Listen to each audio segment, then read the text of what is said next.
We're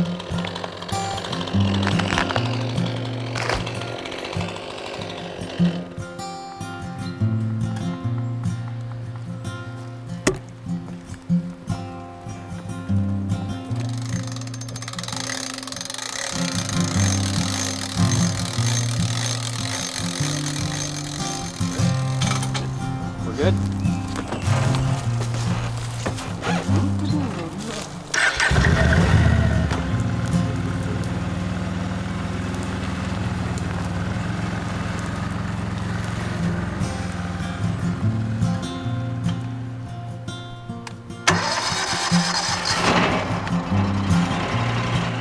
Good?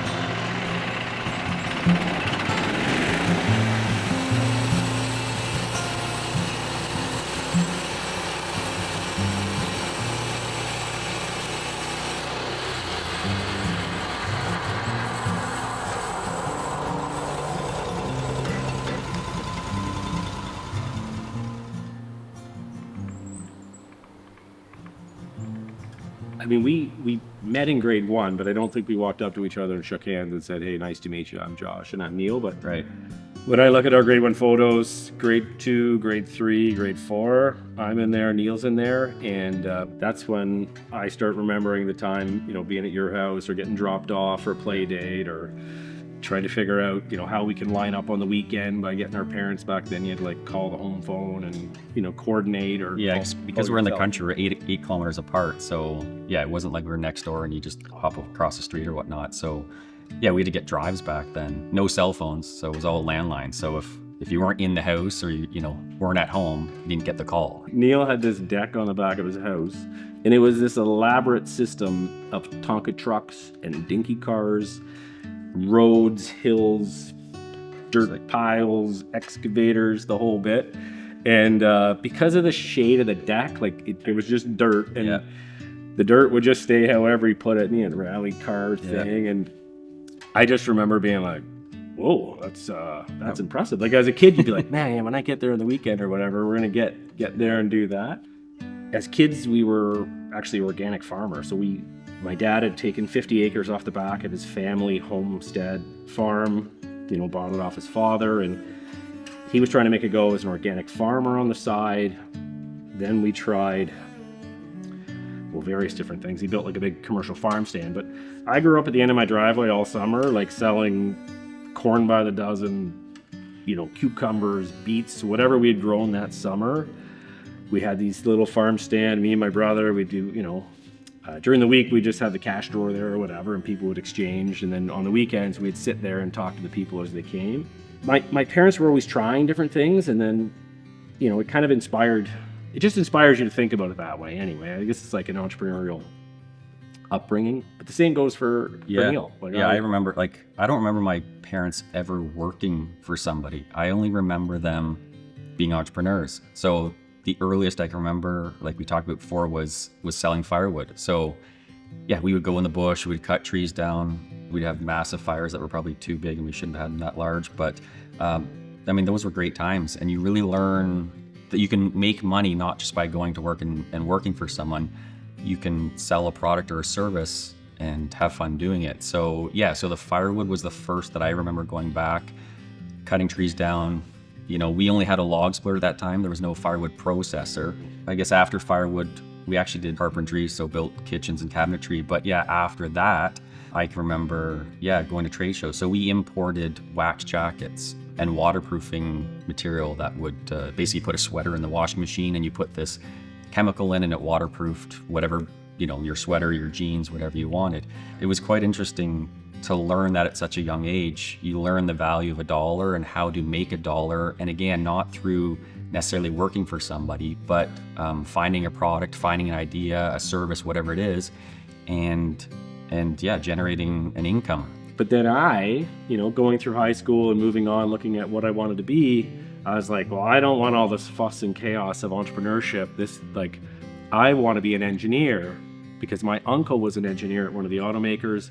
And I just thought, that's what sophisticated people do, is they go on to be an engineer, and then they go get a job for a big company, and that kind of structure. And I mean, Neil chose a very similar path to go to college to be Yeah. in engineering and take that direction as well, even though we had both come from like really startup, trial and error, fail fast kind of environments. Later on in our childhood, we were, always creating things or building things. So, I learned at a young age that I enjoyed mechanical things, We mentioned going to flea markets and auctions. We would go to those auctions and we would look at old rototillers and lawnmowers and value the pulleys or sprockets that they had or the motors, and we thought, like, what could we create with those? So we would spend our money, buying sprockets and pulleys and bolts and motors and old lawnmowers to create things. We were always looking for clutches, because they were tricky and they were expensive. Exactly, yeah. Rototillers didn't usually have centrifugal clutches. They were, when you're building a go-kart, you need a centrifugal clutch. Yeah. And they were like $50 to go buy them at the time, which is a lot of money. Which is a lot of money at the time. So we would be, meeting up at night. We'd take a go-kart a certain way, right? So in the early years, we couldn't weld or do anything, terribly great. So, I mean, I have early go-karts I built just strictly out of wood, just 2x2 wood, screwed, gusseted corners, like rigged up. So, we would be working on these contraptions or these go-karts into the night, and then the next day we'd be back at school and we'd be like, okay, at lunch we got to go get, we need 8 7/16 bolts 2 inches long to put that frame thing together and bolt it, and we're gonna need lock nuts because like those things came loose and dropped the nuts and that thing fell off or whatever. So then we'd go see Neil and be like, all right, Neil, that's what we need. At the hardware store, he'd put a little bag for me to write it all up on my dad's account. My dad's account, and I'd sign. I don't know what I was, 10 or 12 or something. I could sign on the $4 whatever for the bolts, and then we would take those bolts back. So we'd spend our lunch hours down at the hardware store. Okay, let's go check out the snowmobile cart. This one's snowmobile cart 2, I labeled it. So snowmobile cart 1 was I had an orange shell. I think it was a Johnson snowmobile. I was gonna say orange. That's not Skidoo. Yeah, so that was the first one that I built. How many did you build? I just built the one. Mine was built out of I want to say it's a Ski Whiz, but I don't. It still says it on the hood, so. Yeah, yours is like, doesn't it look like?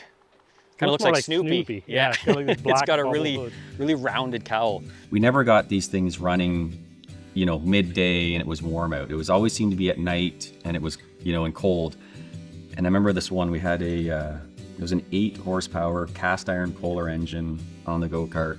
And we had what I would call like a suicide throttle, where it was basically a lawnmower throttle. So you put the throttle in whatever position and it stays there.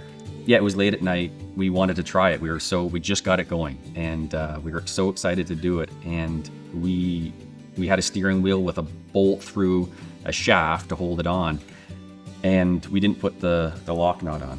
We got going down the road, and actually my mom followed us. You were, I think, with my mom in the car, using the headlights of the car so that I could see where I was going, because obviously you don't have lights on a go-kart. And I'll never forget this because the wheel just stopped working. So the go-kart started to veer to the left, and I just started to try to turn the wheel and was trying to figure out what happened. But everything happened so fast that I didn't think to pull back on the throttle, and the go-kart just V-lined right into the ditch.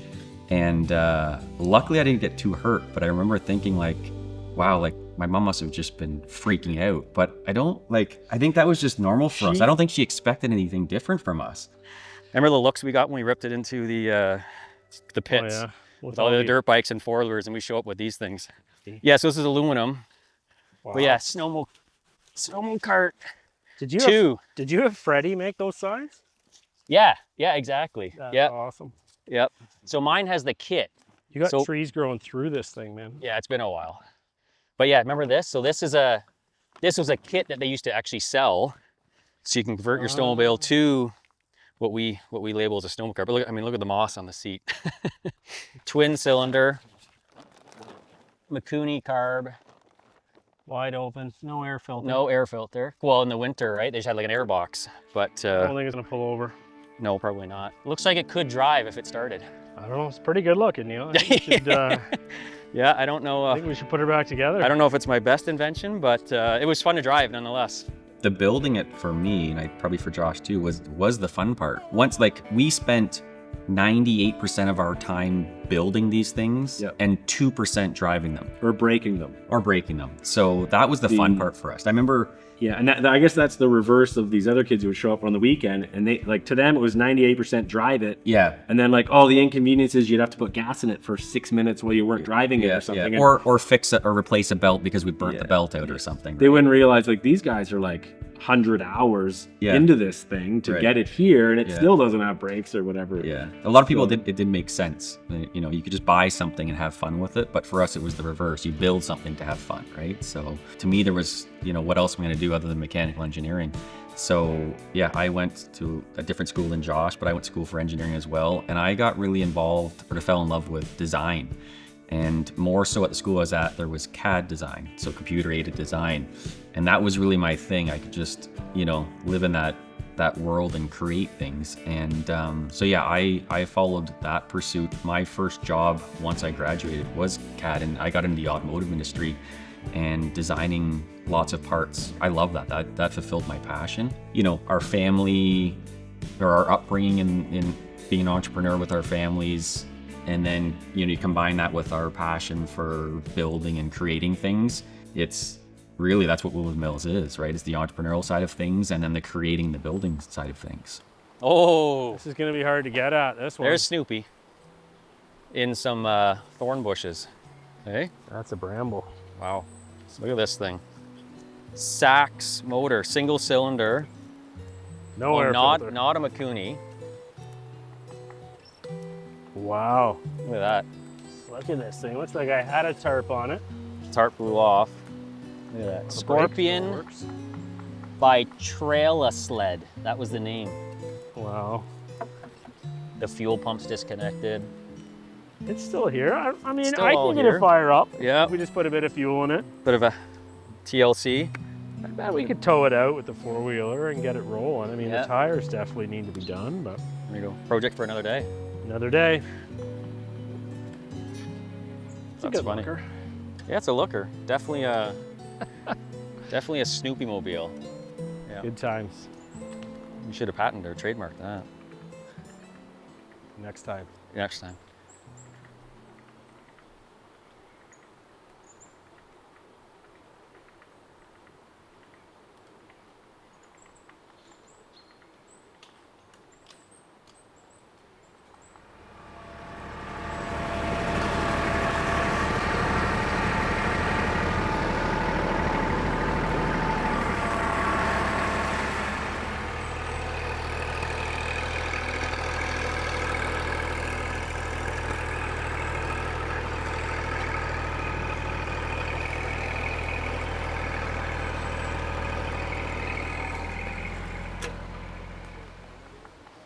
That side looks.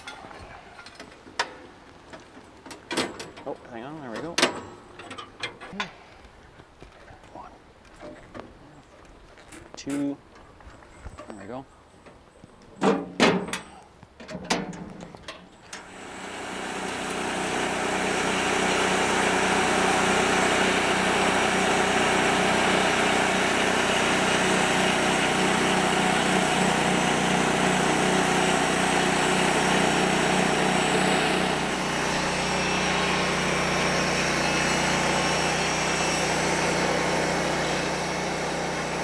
What's happening is every weekend or every moment I have, I'm just leaving the city and driving away from my home to go to my parents' place, or my grandparents lived on a farm up here too.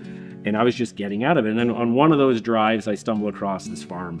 I said, I need this farm. I went and got my wife the next day and I said, you got to come see this farm. She's like, yep, that is a beautiful property. She's like, I don't know if we can live in there, but that's kind of where owning some acreage of my own started the whole process of like, okay, now that I have this space and now that I have these trees and now that I have this blank canvas, what can I do with it as someone who likes to create? So I had all these trees blown over and I had to go in and get them out. So the first winter I'm there, we're out in the forest and I'm skidding out all these logs with this old tractor. Come spring, I was like, oh, I got this huge pile of logs, and you're kind of all proud of the log pile, but then you're like, oh, now I gotta find somebody to do something with this log pile. So yeah, I asked around locally, and you know, there was a local sawyer who had a big mobile machine who could show up and and cut the logs into lumber.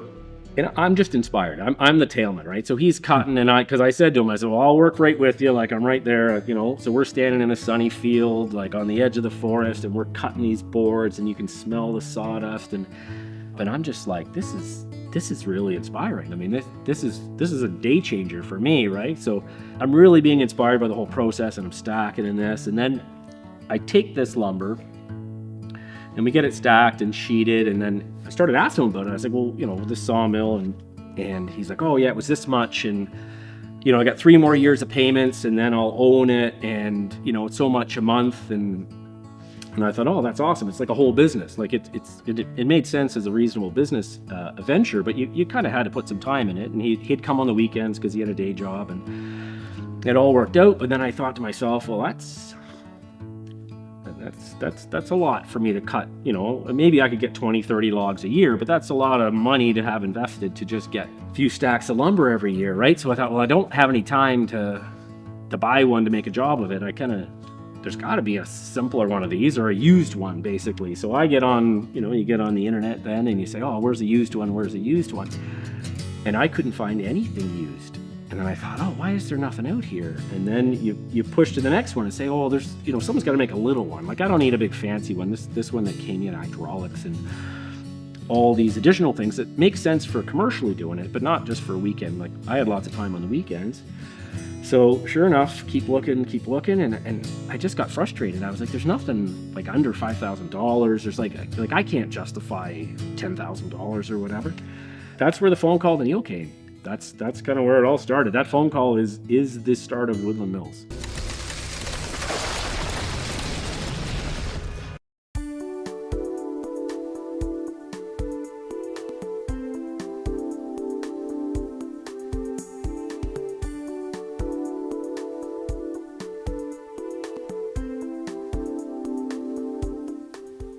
So here's the HM126 by Woodland Mills. I'm just going to show you a few of the features. Yeah, he called me up one day and told me this story, and he seemed quite passionate about this, and he was pretty excited about it. Almost as excited as the Go Karts we used to build. So I thought, okay, well, I was trying to bring some of that passion. Yeah, he was trying to bring some of that passion back. So I knew how to get Neil involved again. Exactly. We just had to bring it back to that Go Kart status. Yeah. So I said, okay, well, I gotta look into this, because I don't know what this is, or you know what you're talking about, or this feeling you're getting from it. I started looking into it, did my own little research. Yeah, and then I think we just sort of met up and started brainstorming different ideas and ways of creating something.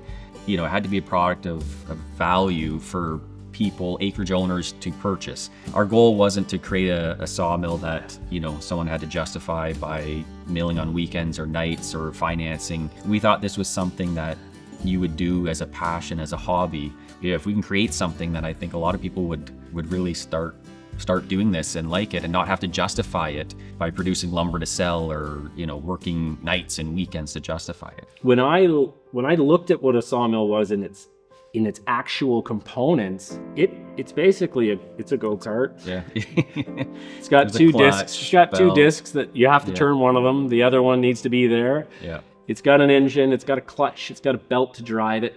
Just had a blade on it. Yeah, and then we looked at other woodworking machines of similar size and scale, and what value we saw in those machines. And we thought, well, if someone can build an entire vertical bandsaw that sits in my shop, that weighs a similar amount and carries a similar blade with the same band wheels, and they can bring that to market for $2,000 to $4,000.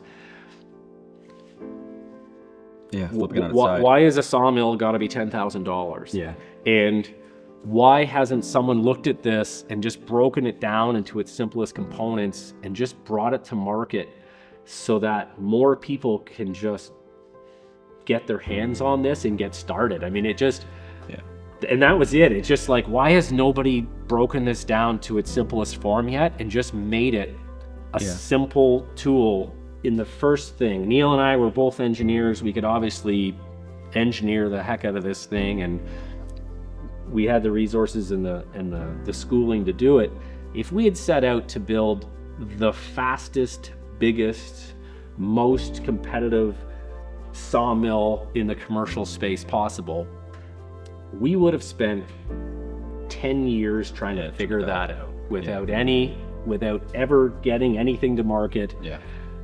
And the amount of research and everything that would take to get there, and the whole business idea probably would have fell just by the wayside and lost momentum. The sawmill space at that time was more commercial, industrial driven. We thought that you don't have to mill for hire. This is like a labor of love. It's a passion. People should be able to have their own. And that's where we saw sort of a little niche area that we could carve out. And that's sort of where we started with the first sawmill.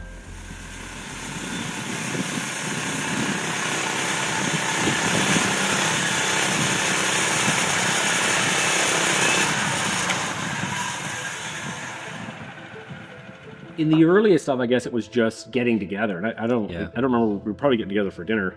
Yeah. Because both of us were working day jobs at the time, right? So we just fit it in, like evenings and weekends. We fit in phone calls. It was exciting. It wasn't for me. unfamiliar territory for us, right? It's just that there was a large gap between when we used to do it and then when we started doing it again, right? Once we started into it again, designing and sketching and thinking and turning wrenches and coming up with concepts, it was just natural. I was loving the fact that we had freedom to draw, create, conceptualize.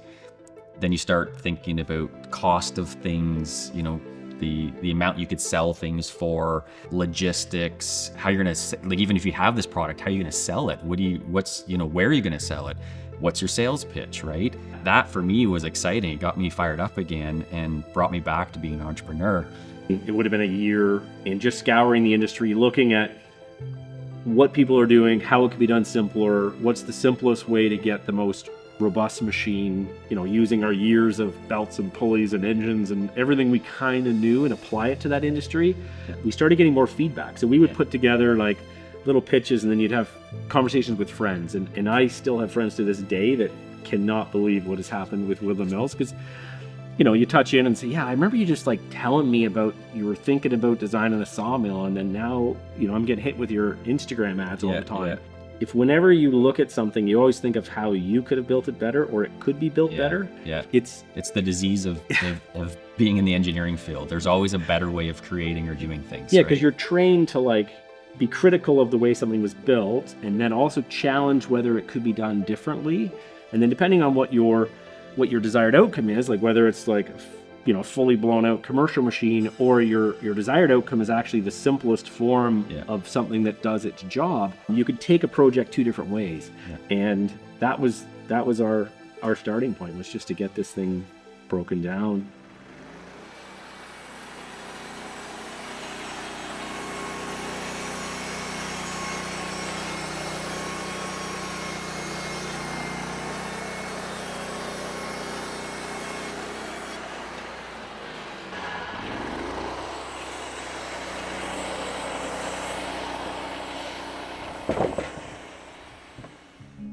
The first prototype we got, we had miscalculated the length of the cables and some of the other components that do the raising and the lowering of the head. So we get our first prototype. I mean, we are just over the moon about, ships that arrives, we're building this thing, we're putting it together for the first time. It's, you picture how it's going to be, and then you're doing it.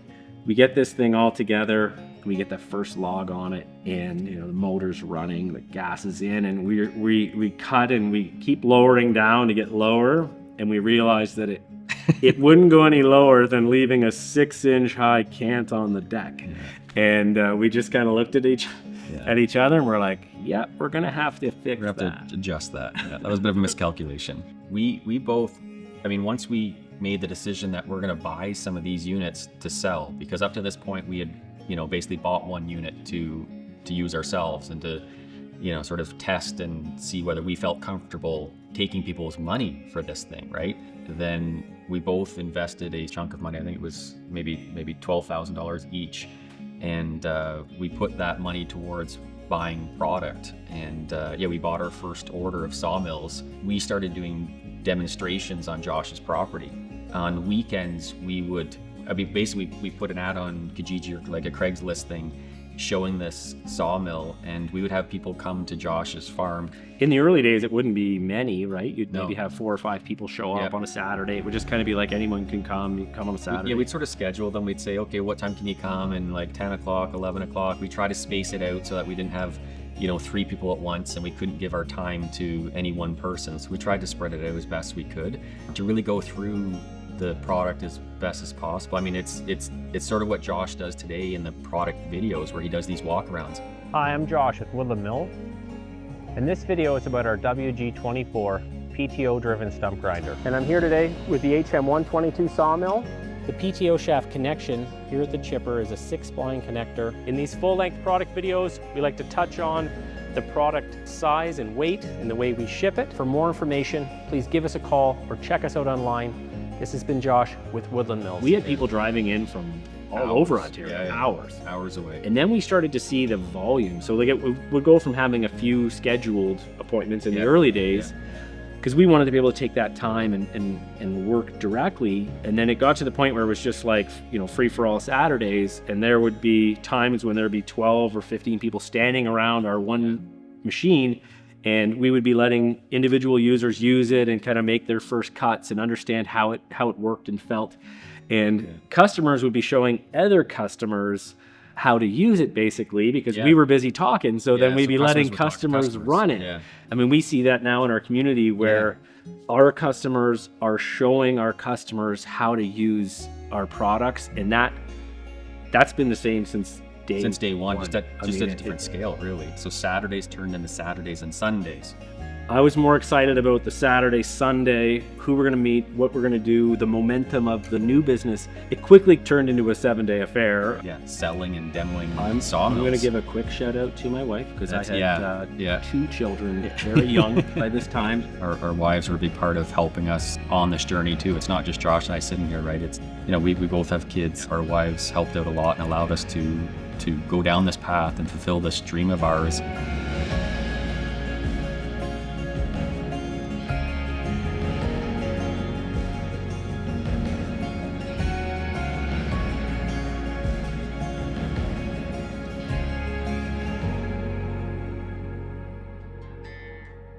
I can safely say that every batch of Woodland Mills sawmills changed batch by batch by batch for years, because we would just be listening. We'd listen to the millwright and he says, oh yeah, I love this and this, but he's like, why did you do it that way? And I said, oh, well, we did it this way for this. And that was the best part about meeting these people on site and having them critique our work firsthand. Yeah, I mean, that was a huge part of building what those first sawmill models were, was just direct feedback. They were sharing different ideas, and even not just the mill itself, but how do you get the logs to the mill, rotate logs. There's many aspects of milling. It's not just pushing that saw head down the track. That's like maybe 10 or 20% of the work. It's the other 80% of the work that's involved that these customers are sharing with each other. And I think we saw that the early days, that community start to take shape, that inspiration within the community is just growing immensely. And the product is better because of it. And I think people's products that they're building themselves with the sawmills are better for it. When we first launched, we just posted on classified ad site. We could kind of direct those and get them on the weekends. Once we built the website and we went live, and then we started pushing that advertising a little bit, and we decided we could ship these things as opposed to just meeting people at the farm. That's when it started to get a little bit out of control for having a day job and being able to stick handle it.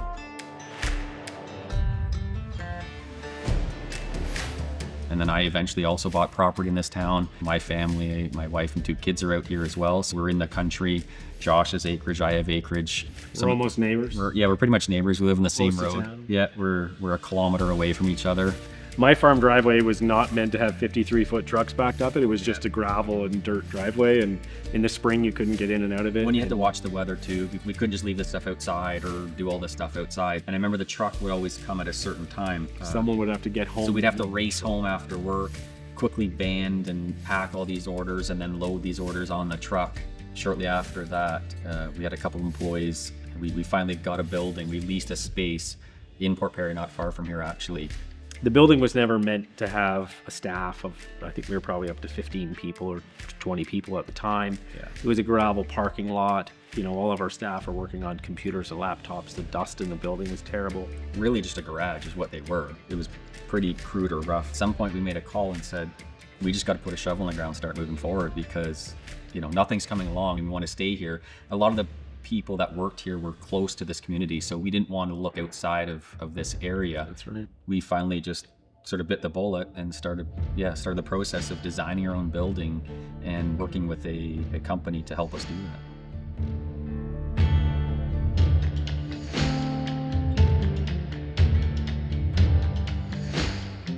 We had sort of tackled that and figured that out, and then the demand, I guess, sort of grew outside into the... We started getting inquiries from the US, Yeah. and we were like, oh, we're not actually set up to sell in the US. Yeah. And I know that was a big turning point for us. Yeah, we made that decision to go across to the US, and we pushed that across, and that was I remember the year we did that, and thank you to our US customers because you were responsive.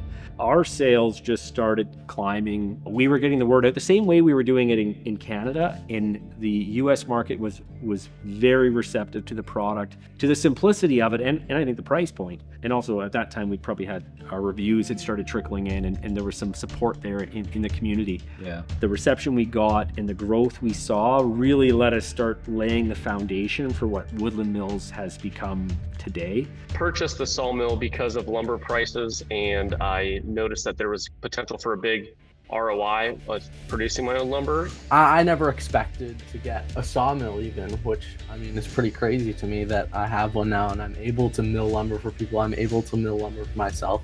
And what Woodland has done is they've opened it up to people like myself at a lower price point to get a quality mill that will mill just as good a lumber as any of your big name brand mills. I started making custom live edge furniture and making beautiful pieces of art out of it, selling some of it, and it's been a good side business for me. I knew I wanted to build a log cabin. I think that's just like a dream that I've had forever. And then once I purchased the sawmill, it was almost like things just started to flow from there. We're building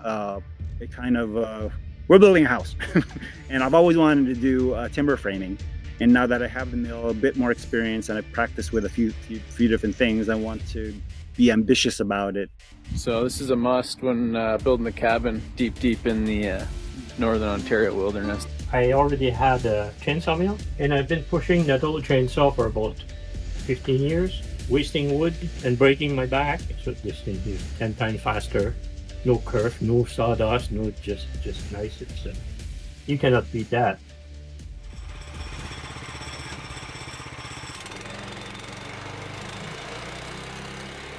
People eventually started asking for, more horsepower, smaller, right? So the sawmill lineup, started to evolve just in, like I said, we listened to the customers and wanted to get their feedback, and they gave us that feedback about bigger, smaller, whatnot. So we took the sawmill space and sort of expanded that for ourselves. We were also looking at, for my own farm, I'm cutting trees down, I'm milling them, but then I got this massive set of branches and twigs and everything I got to deal with. And I'm thinking, I need a chipper for this, right? So somewhere along that line, we decided to branch into the chipper product lineup, with our first wood chipper being an 8-inch wood chipper, and bringing that to market.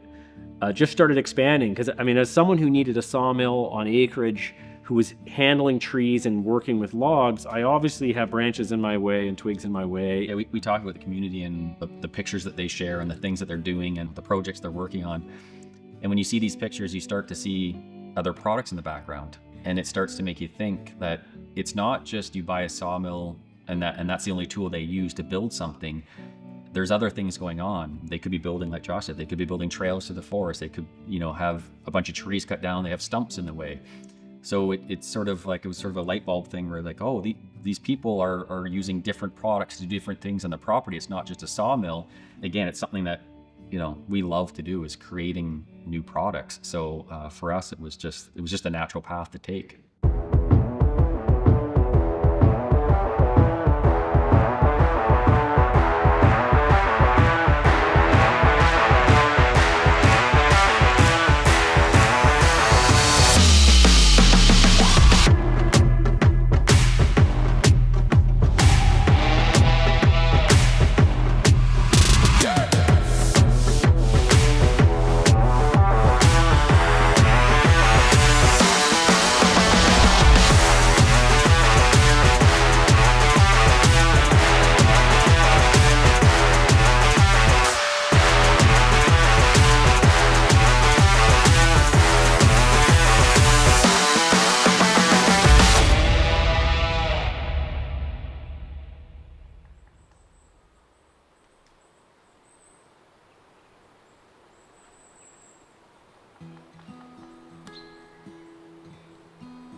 Without a team, there is no Woodland Mills. We did at one point in time answer every phone call and speak to every customer, take every CAD model to its final presentation to be built. We can't do that anymore by ourselves. With growth, that is one thing you do have to give up, and you have to let other people take responsibility and also mature in their journey in life as they learn how to do things from us, or we learn things from them, and build our skills together as we move forward. So Woodland Mills is nothing without the team. I mean, if nobody showed up on Monday, there'd be nobody here to take an order for a product. So yeah, our team is Woodland Mills. We have to obviously entrust on the people to carry on our dream and our passion and help contribute to the culture that we want to see at Woodland Mills. I think we're very grateful about the team that we have here, and I believe that everyone here is adding positivity to that culture. Customers can tell what kind of culture a company is simply by a phone call or come in the showroom or sending an email. As long as we keep a good positive culture here, then it reflects in our service and our, what we deliver to our customers.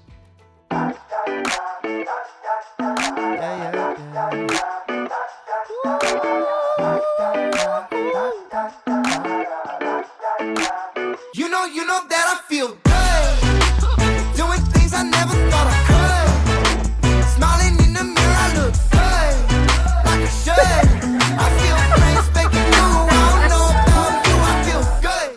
Yeah, those first communities just popped up, and then we started realizing like on XYZ forum, our products are starting to get mentioned all the time, and we're like, oh, that's neat. Oh, okay, and then we'd see what was happening, and again, it was part of that feedback loop we could use to further the product along. Community now, from what our expectation to what it's turned into, to what we can see it moving towards in that curation of ideas and fostering curiosity and what you can do with the products, really seems to be creating this momentum. And I mean, we see it in the community, we see it with the community growth, and also just in what members are starting to share and how comfortable they are sharing. We get pictures of the machines themselves, which is great, but the most inspiring thing you get is the picture of what was built with the lumber off the machine. Or with stump grinders, people really love to share the hole in the ground after the stump's gone.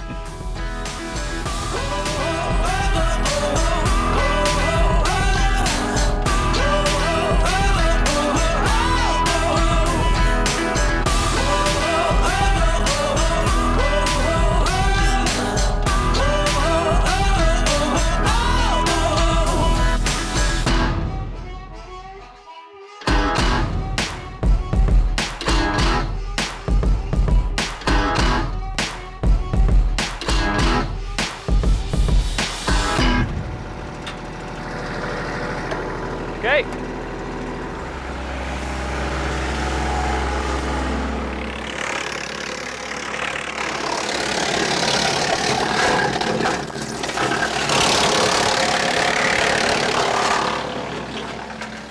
The community pushes us, Josh and I, to, improve on our products or add new features or change things. So as much as the community is, pushing each other, they're also pushing us and giving us the ideas of what the next thing should be, or for us to be involved in that community and use it as a sounding board. It's sort of full circle. So it's sort of a self-serving area where everyone can go and gain something from it, ourselves included.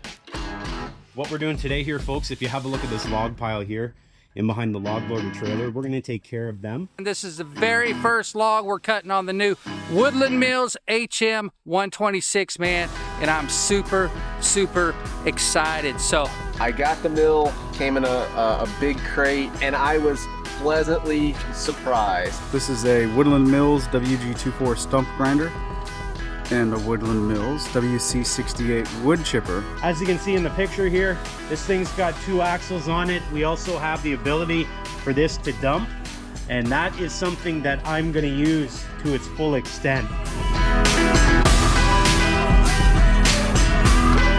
I like having the mill. I think it's definitely worth it if you enjoy the process of sawing lumber like I do. I think it's definitely worth the investment. It's seeing customers buy those machines just thinking, oh, I'll do it as a hobby, and then maybe their son picks it up and then he starts running it, or others come, and it's just really nice to see it snowball, and then people can actually start to move ahead and make these small businesses or cutting board businesses or live edge slab businesses with products that we produce. That's part of the inspiration about why we keep moving bigger and better, I guess, is to kind of help grow with that community as we see them growing too. Having the engineering team here in the building, having Neil and I both be engineers, we've always used our warranty system as a feedback loop for us. I mean, it's letting us know what we can work on, what we can improve. Our engineering team thrives on it as well, because it's not just us anymore. We take that to our team. We have our weekly meetings, and we make sure that we're improving those products with that feedback as fast as we can. Our team here now is over, I think it's up to 50 people. And with that in place, we've obviously had to put management in all sorts of areas of the company, but Neil and I are still the engineering managers. I try and spend at least half of my work week sitting with engineers or working directly on new products, what those products are. We're still testing the products. We'll take products back to our farms and our properties, and yeah, we usually see firsthand how well our ideas work or don't work, right? And it's important for us to understand that before taking something to market, because the customers expect that thing to work really well when they get it, and that falls on us to make sure that they're happy when they receive it.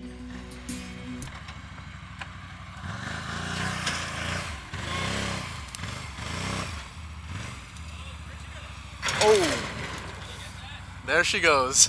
Inglorious. That's why I have a rotating muffler. You know, we're two totally different people. That complements the business really well, and I think it complements each other really well. I might be thinking one thing and he's thinking a different thing, but at the heart of it, it's best for us and for the company to have those different perspectives. We're going on 40 years, sitting in the same room, having, overhearing each other's conversations.